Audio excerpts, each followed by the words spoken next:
that went well. Hi guys, my name is Bobby, and today I'm going to be doing a book haul, a major book haul, because I haven't done one in a long time. Granted, I know there's more on my shelves that I've bought that I haven't actually hauled. These are the ones I can remember. And this is more of a birthday haul, plus talk about my trip to California and what I hauled from Harry Potter World, and all that stuff kind of all wrapped up into one. So this is going to be pretty lengthy.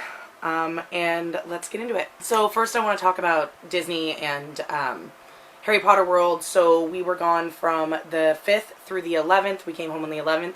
We drove from Washington to Southern California, and we live in the northern part of Washington. So it's about 2,400 miles round trip. So we did it in 2 days. We had a stopping point in Northern California, stayed the night, and then did the rest before we got down there. And we did the same on the way back. A lot of time spent in the fucking car. I spent my entire birthday in the car on the way back. The day we left California, or the day we left Southern California, was my birthday, and I spent 10 hours in the car. It was great. But yeah, we had a lot of fun. I'll insert some pictures as I'm talking. I might have already started. Editing me was trying to figure this out. I was trying to figure it out how I was going to do this while I was doing it, but pictures of us as we're playing or whatever, like probably not too many, but for some of the Harry Potter, definitely I'll have to insert pictures because I've worn them and so they're dirty and I haven't washed them yet, and I'm not going to pull them out of the dirty clothes, but some I do have and I will share. Disney was super fun. It seems like our favorite was Universal. We seem to have more fun at Universal. My daughter and I were all about Harry Potter World. My husband and my son were all about The Simpsons. And Jurassic World had not opened yet. That's the Jurassic Park ride. They changed into Jurassic World. They were doing test runs. So we got to go on it twice. It was freaking awesome. If you've ever been on the Jurassic Park ride, it's exactly the same. They just added a couple little things. But I'm glad they still made the T-Rex the focus and the big bad, the original basic T-Rex, because that was what was exciting for me when I went when I was 15 when I went to Universal. Yeah, Harry Potter World was everything I could have imagined and more. It was amazing. Like, I know Orlando in Florida is 10 times bigger than the one in Burbank, California, but it was still awesome. I mean, you walk in and it is cobblestone streets. There are like all the stores there. They have Honeydukes, they have Ollivanders, like everything, Zonko's, everything. We didn't go into every single shop. We went into Honeydukes first. Why couldn't I remember? And that's where we spent some money. I wanted to get the candy just to have. My daughter's mad at me that I haven't ate it yet. She ate all hers already. But mine, I don't necessarily want to eat them. But I got, while I was there, so I got some exploding bonbons, which I guess are orange and pineapple flavored bonbons. But the orange ones I'd like. I'm not sure if I'd like pineapple, but I don't know if I'm ever going to open it. It just might sit on my shelves next to my Harry Potter books, because I'm that freak. So I got these, and then of course I had to get, which these got smashed on the way home, Bertie Botts Ever Flavor Beans. The only thing is I'm pretty sure these are just Jelly Bellies. From looking at them, that's buttered popcorn right there. That's Tutti Frutti. Like, I can tell these are, Jelly Bellies. I don't know if they have the beans in them, like the game you can get made by Jelly Belly, where you can get like diaper and dog food and stuff like that. I don't know if these are actually in here. It would make it fun if they did, because if you're selling them as Bertie Botts Every Flavor Beans, they need to be every flavor. But I got some of these. These I might actually, especially since the box got damaged in our trip home. And then, of course, I had to get a chocolate frog. This one cost a little bit more than a normal one because it had a gold seal on the outside, which means it comes with a card. My daughter ate hers right away. But, I mean, this frog is, like, super huge. I'll take him out. Like, he got kind of melty. But, yeah, I mean, it's as big as the palm of my hand. Like, this chocolate frog is ginormously huge. And it's solid chocolate. And then the wizarding card, it's Artemisia Lufkin, but like it's super cool. It's holographic, so you can make it move.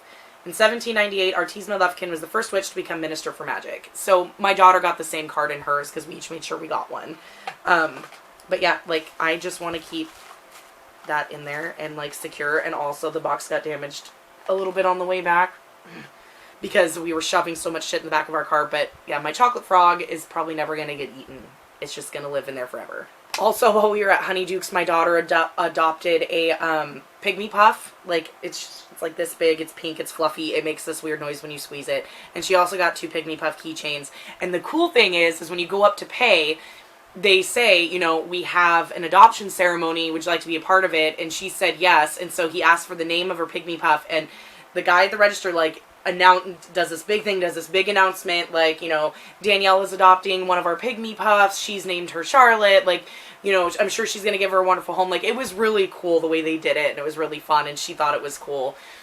And then after we left Honeydukes, we went to Ollivander's. Like, they have a line where you can wait in line to be chosen by the wand master, where they will pick a wand for you and kind of do this whole big thing like Harry went through when he got his wand. But, like, the wait was over an hour, and we didn't want to do that. But you can go in and buy a wand anyways. Like, you don't have to wait in line for that. So we went in there, and it was so cool the way it was set up. Like, it was these shelves that went like that, and there was all these wands in there. So they have 2 spots. On the one side, you can buy the wand of a character. Like, they have Seamus Finnegan. They have all the Weasleys. They have all the villains, like Harry, Hermione, Ron. They have all, like, even minor characters, like Lavender Brown. Like, you can get any wand that you would like. Oh, professors, of course. I opened up and looked at McGonagall's wand. Like, they have all, you can buy any of those, or on the other side, they have all these just basic wands, like all the measurements in the different woods or whatever, and you can choose one. We were going to do that, and if there's people wandering around that work there, they will help you choose a wand, and which kind of makes it a little bit more fun. But we really didn't want to wait around for somebody to do that, so neither her or I got a wand, which kind of bums me out because that was one thing I really wanted to get, but we didn't. So, but she's got a Hermione wand, so it's, I mean, it's not it's an expensive one, but still. But that was one thing we kind of want to do that we didn't get to do, and my son didn't really want to wait around anymore. So then we went to the Wizarding Outfit shop, and that's where we spent a fuck ton of money. So in the Wizarding Outfitting shop, I will insert pictures over my face as I'm talking about this because a lot of the clothes are dirty and I'm not dragging my daughter's crap in here. So I'm a Ravenclaw, my daughter's a Hufflepuff. She wanted to get robes, and I thought, okay, maybe we could get robes, but when are we going to wear them? I'd rather get an outfit that supports our houses that is actually, you know, like that we can wear every day. And so I convinced her no robes. So we went through, and what I thought was really cool when you first walked in, they have the sweaters that Ron's mom made. Why can't I think of her name? With a big H on it and a big R on it that she made for them for Christmas. You could buy those. It was really cute. But I went over to the Quidditch stuff, and so her and I each got Quidditch outfits, which I'll insert pictures. Like, they're not that great of pictures. My husband was taking them, and he sucks. But we got shorts that are really fleecy on the inside, and it has our house crest on the outside thigh. Hers are more of a darker gray, and mine's more of a heather gray.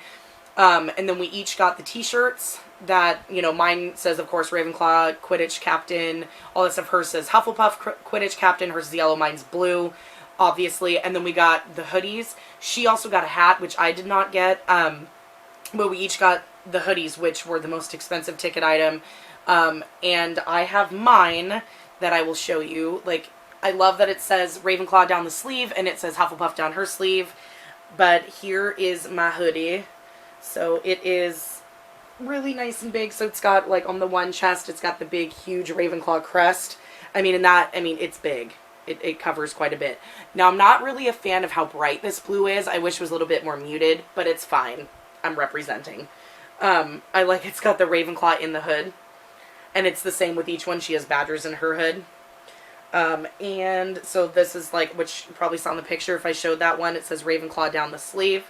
And then here are pins that I got, and I will show you. So you got these pins. These are Quidditch pins. So it had Ravenclaw up here and then Seeker. And then you've got Keeper, Beater, and Chaser. So you can put any of those on whatever. But, you know, because I'm sticking with the Harry Potter, I gotta be a Seeker. But these pins, okay, so you have 1, 2, 3, 4, 5. So you get 5 pins. They're just enamel pins. They're not that bad. $22. That's to show you how expensive stuff is. But I also got a head girl pin. So I have my head girl pin, Ravenclaw, Seeker. That probably doesn't look very good because I'm not holding it up very well. But yeah, so I have those on my actual hoodie. And it was very expensive. Everything there was very, very expensive.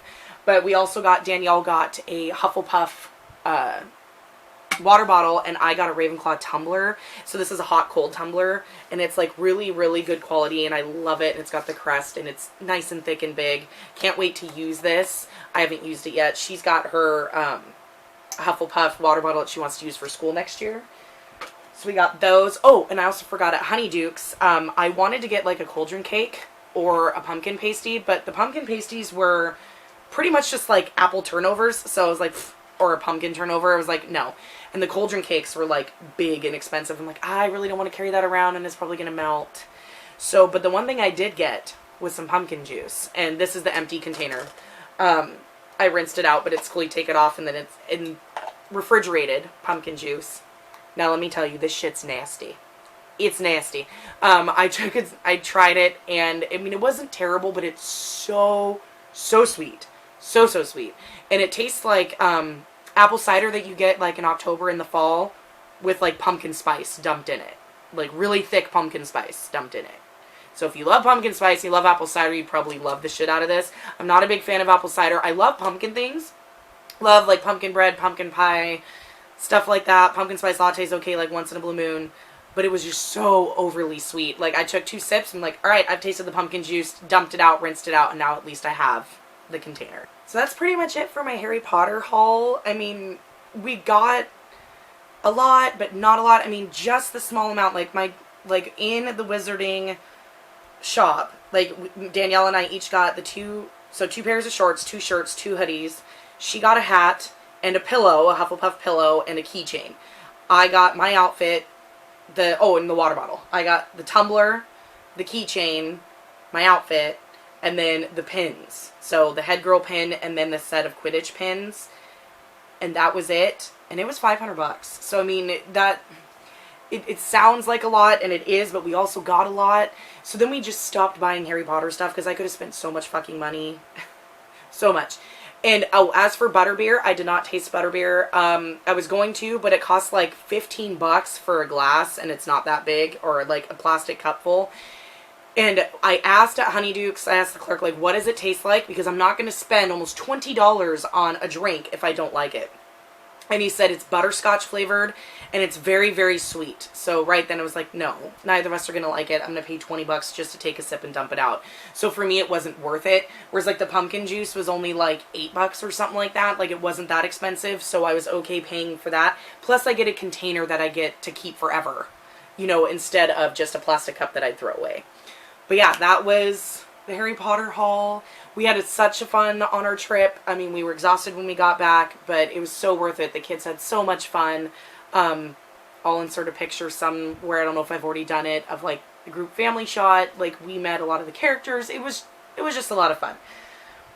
But on my birthday, as we were driving home, well, no, before we drove home, like I woke up in the hotel and my husband was taking a shower and I went in to go to the bathroom and he was like, oh, happy birthday. I'm like, oh, it's my birthday. Like, I totally forgot.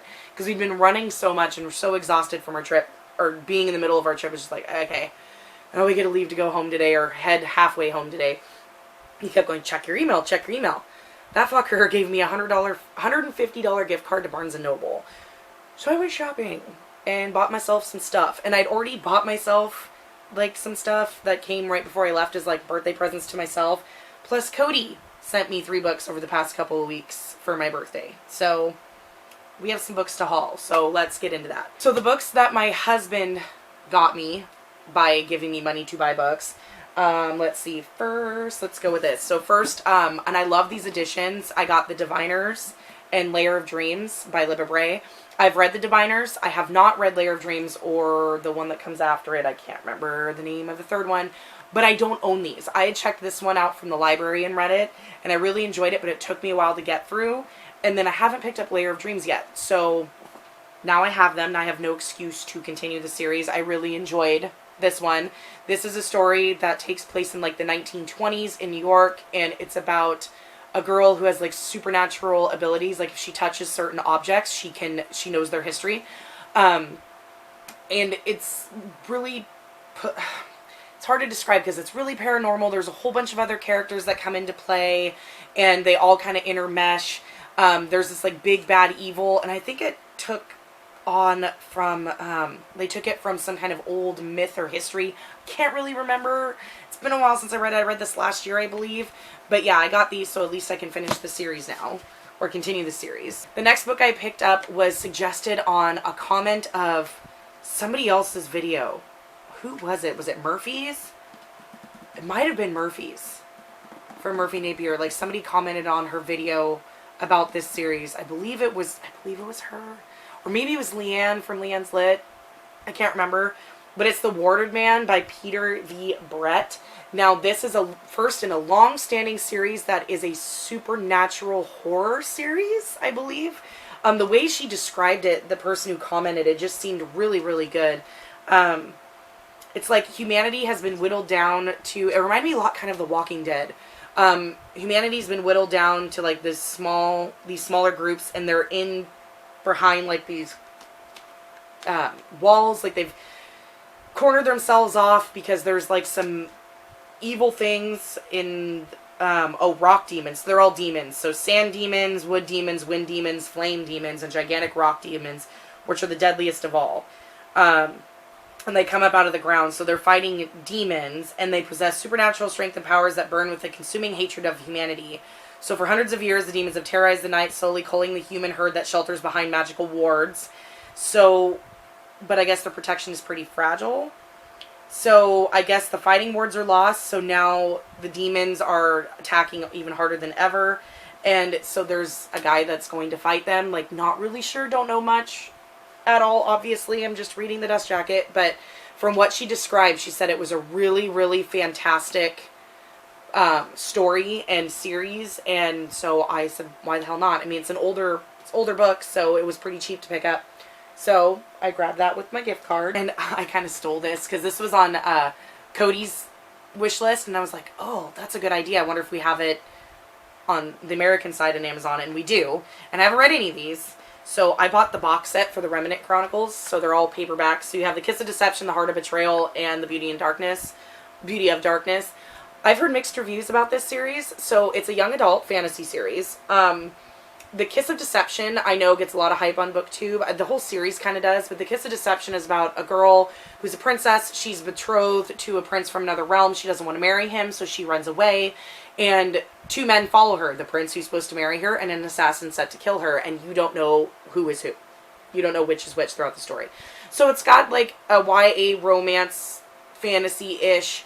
And from what I hear, it is kind of tropey, but not super bad to where you really hate it. And then as it goes on, it gets more political, more war-based, and it's not all about the YA cheesy romance. It develops into a pretty decent fantasy. So I was like, why the hell not?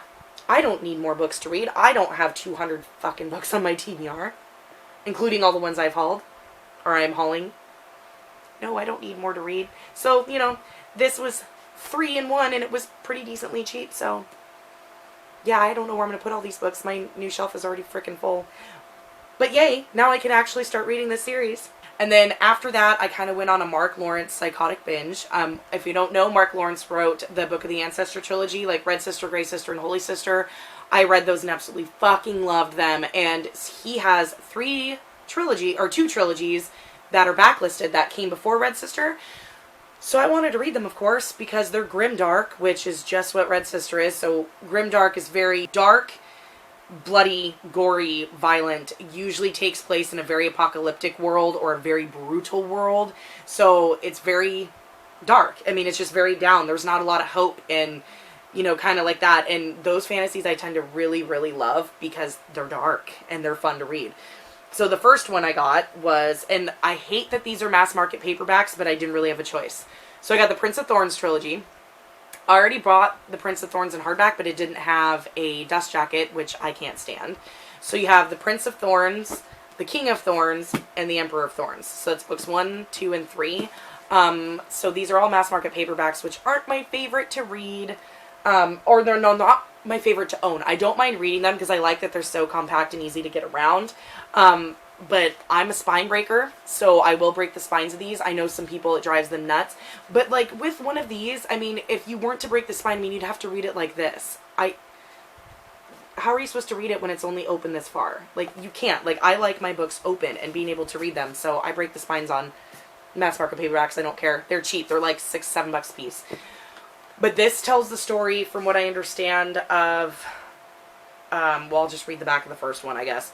When he was 9, he watched as his mother and brother were killed before him. By the time he was 13, he was the leader of a band of bloodthirsty thugs. By 15, he intends to be king.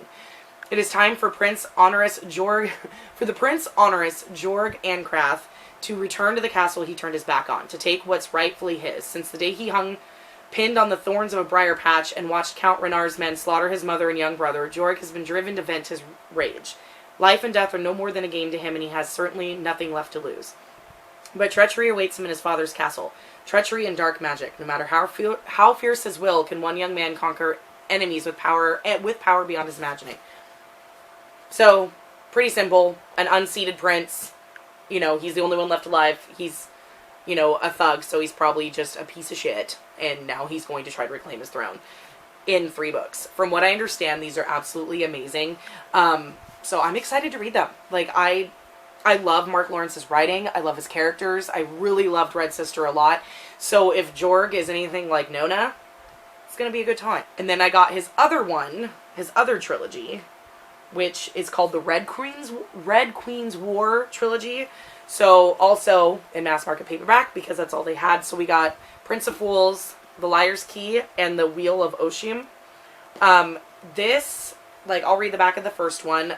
This is just another backlog trilogy. It was like, well, I have to read it. Another grimdark. So let's see. And this takes place after the Prince of Thorns, I believe. I don't think it's a continuation of the series. I think it's a separate entity of its own, but I might be mistaken, but I think it's in the same world. The Red Queen is old, but the kings of the Broken Empire dread her like no other. For all her reign, she has fought the long war, contested in secret, against the powers that stand behind nations for higher stakes than land or gold. Her greatest weapon is the Silent Sister, unseen by most and unspoken of by all. The Red Queen's grandson, Prince Jalan Kendith, drinker, gambler, seducer of women, is one who can see the Silent Sister.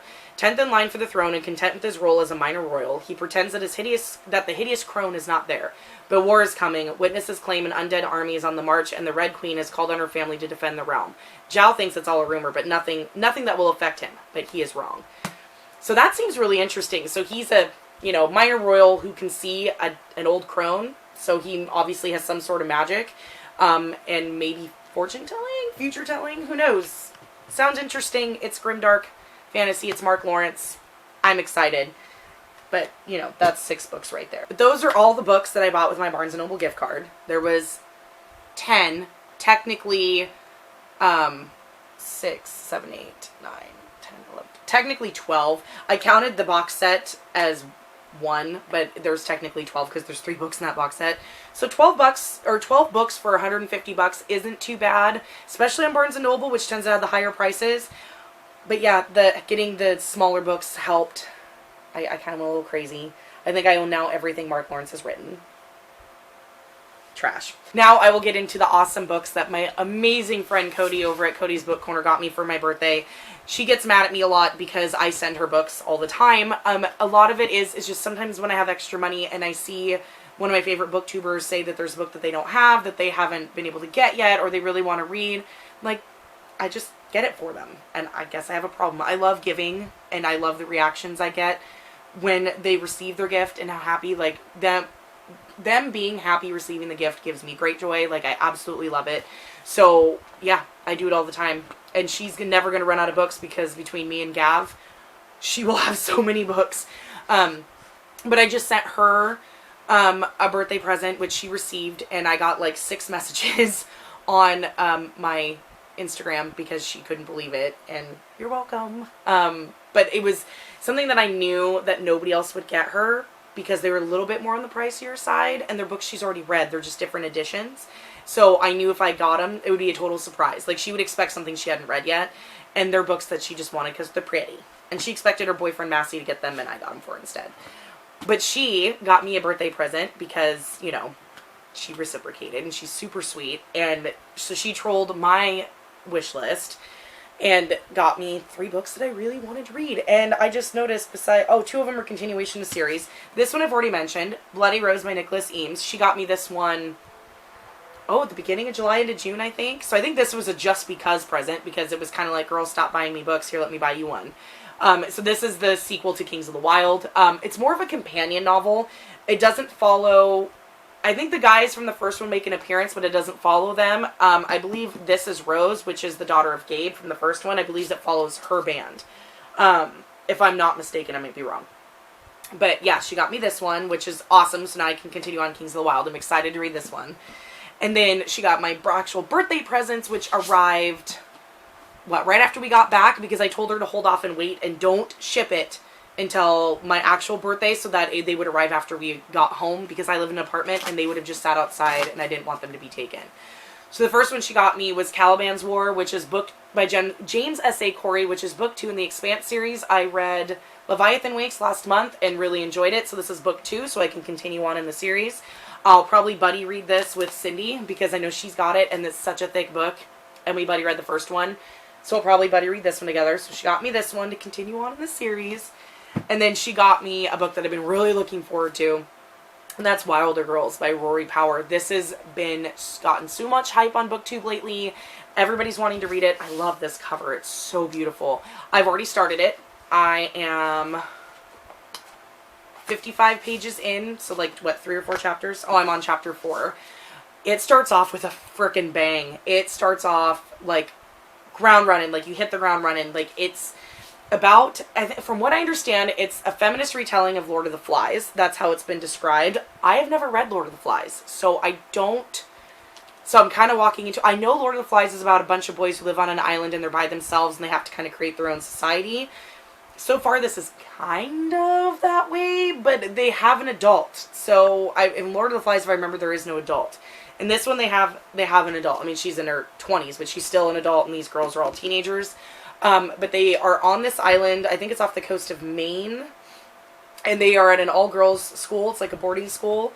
And there is something that's called the Tox that comes over the island and the girls. And, like, when you jump into the story, it's been 2 years or a year and a half since the Tox took over. They're now quarantined from the rest of the world. The Navy sends them supplies, but the supplies are like shit. So it's very apocalyptic feeling. Because what they're getting is not, like, expired food. Like, they don't get a lot of good things. Apparently the animals in the woods have also gotten the Tox, so they're, like, kind of crazy. Like, even if they shoot and kill them, they can't eat the meat because it's toxic.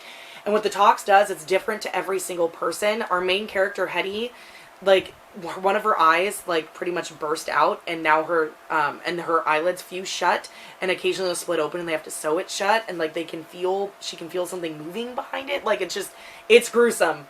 It's pretty gross. So it's got a horror twist to it, so if you don't like graphic descriptions of shit, you probably wouldn't like this one. Like, one of her friends has a second spine growing, and it, like, pokes out of her back. So, but that's totally right up my alley. I'm all for it. I've already started it. I'm adding it to my bookie trials as one of the other prompts that's not on my mage path. So, excited to finish this one. I mean, I read a little bit of it this morning. Like, I just don't want to put it down. So, maybe I'll finish this one today or during my days off. We'll see. Okay, and the last stack of books are the books that I bought for myself. The first one, I haven't gotten the third one yet. I'm waiting for it to get here. But I bought myself the Ravenclaw editions of Harry Potter. So we got Harry Potter and the Philosopher's Stone. And this is The Prisoner of Azkaban. Chamber of Secrets is on its way. It should be here by today or tomorrow. These books are absolutely fucking amazing. What are they, the Bloomsbury edition? Yeah, these are the Bloomsbury editions where you can get them in your house. So all of the pages are stained. They're stained edges with the Ravenclaw colors, blue and gold. So they're gorgeous. I think, is it this one? No. So Philosopher's Stone has the blue embossed writing on, and it's just a black. Of course, on the inside, blue. Everything's blue. It's all very Ravenclaw blue. But they're all a little different as you open them. So it starts off with the Ravenclaw on the front page. So this is the 20th anniversary edition. And then, let's see the contents. So you get Ravenclaw an introduction with Rowena on the front. And so it talks all about the House of Ravenclaw, like what they're about, the founder.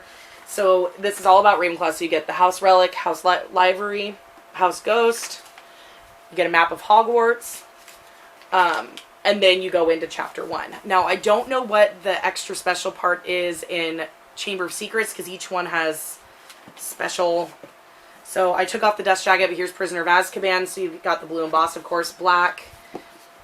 It's blue on the inside, stained edges. Ravenclaw. And then you get into, so there's Rowena again. So now you get another introduction to Ravenclaw. But it's more, each introduction with the Ravenclaw it talks a little bit about the year of Harry. So first year, this talks a little bit about his third year. And this, I guess, talks a little bit about divination. Here's the map of Hogwarts again. And then you get the outpost. So now in the back, is it in? I wonder if it's in this one as well. Okay, so I forgot the backs of the book because I'm stupid. But there's special stuff in the back as well. Okay, so it talks about the sorting, a Hogwarts quiz, and then, ooh, what's that art? Is that Ginny? And that's somebody going into the Ravenclaw common room, I would assume, but that's not, so that wouldn't be Ginny. Oh, so it talks about the house common room, memorable Ravenclaw students. So, of course, you got Luna, Myrtle, Gilderoy Lockhart, and Phileas Flitwick. So then you've got him, he's the head of house. And then all about the house cup as well, which makes it really fun. So you get, oh, what was that?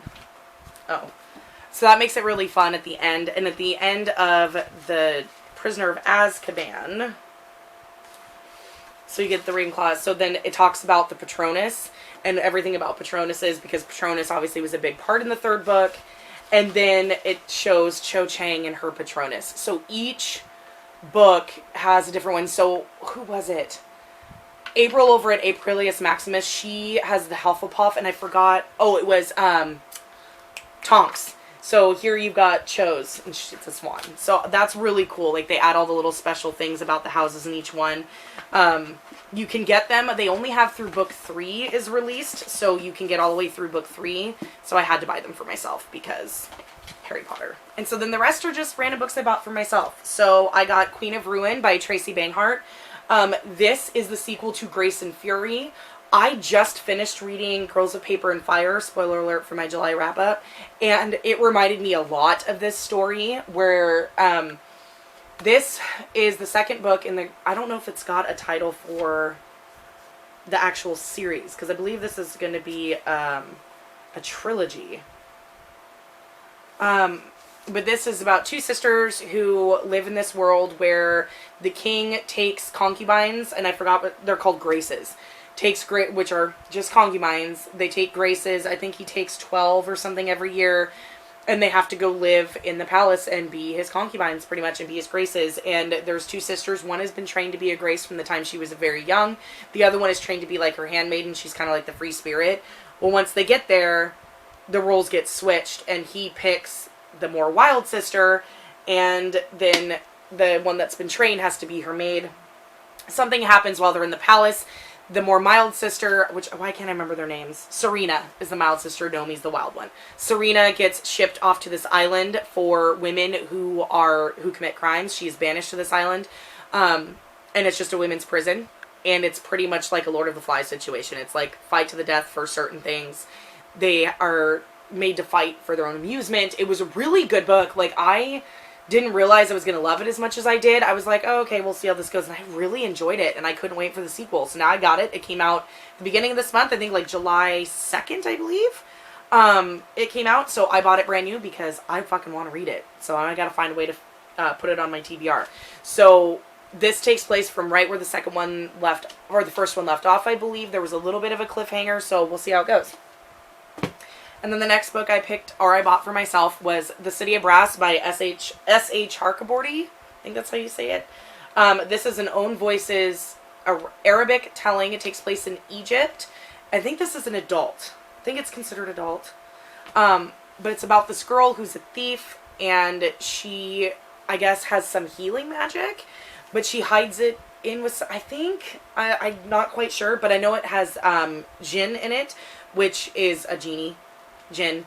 But it starts off in Cairo, so it takes place in Egypt, which I love Egypt. Like, the mythology of Egypt just fascinates me. So I'm really excited to get into this. I know this is Maddie at the Book Pusher. This is one of her favorite books. Murphy at Murphy Napier just read this. And it just intrigued me. So we'll see how it goes. I've been looking at it for a long time and kind of just looking over it like, you know, oh, maybe, shit, this is over 500 fucking pages. Thinking, oh, maybe this will be some good. So I got it. We'll give it a shot. It's adult, not YA, but Murphy read it and she's not sure where to rate it. She said she really loved the second half and the ending, but she loved the second half and the ending, but the first half kind of dragged. So we'll see. We'll give it a shot. It's going on to my TBR. The next book that I bought was Kingsbane by Claire Legrand. This is the second book in the Imperium trilogy. I read Furyborn last month and absolutely loved it. This is the sequel. It is a beast. It is big. Shit, how long is this book? Oh dear God. Almost 600 pages. 587. It's thick. I'm pissed though because I bought this brand new and it came a little ruined in the box and it kind of bothers me. Though I do love it naked. It's white. It's white naked, and I think that is absolutely gorgeous. But yeah, this is, I don't know much about it. I just know it's book 2. Hopefully picks up where book 1 left off. When book 1 left off, it was getting into some serious shit. So yeah, I got this one because I want to continue the series, so it'll go on my TBR. And the last book in this fucking haul, that is, in this huge haul, is the last book that I bought for myself as a birthday present to myself. City of Brass and this book are because of Murphy. Because after watching her and what she had to say about it. And this one's been on my radar for a little bit, but I was really nervous to get it. And after Murphy read it, I went and bought it. And that is The Black Prison by Brent Weeks. This is a thick-ass fantasy book. It is fucking huge. Oh, yes. Okay, 600 and something pages. Cool. With a huge glossary and appendix. Just what I need. This is a fantasy book. It is, you know, kind of it's an epic fantasy. Don't know much about it. I know the magic system revolves around colors. That's about all I know. I don't really want to know much more going into it. What Murphy has said from her reading it, she really enjoyed it. She really loved it. So hopefully I do too whenever I get around to this big monstrosity. Okay guys, that's it. That is my huge ginormous book haul from everything that I got from my birthday or got for myself for my birthday, along with some fun Harry Potter stuff I picked up on my trip. I hope you guys enjoyed it. If there's anything else you want to know about our trip or what we got, go ahead and ask in the comments down below. I mean, we didn't get anything really super fancy. Just took lots of pictures, rode a lot of rides, and got a crap ton of Harry Potter stuff that I didn't know I needed in my life. But yeah, please like and subscribe, all the good stuff. Let me know in the comments down below if you've read any of these books that I have hauled, like anything I should prioritize. I'm kind of nervous because I have nowhere to put all these. And a lot of these are really thick bitches. So yeah, please let me know in the comments down below, and I will see you guys in the next one. Bye.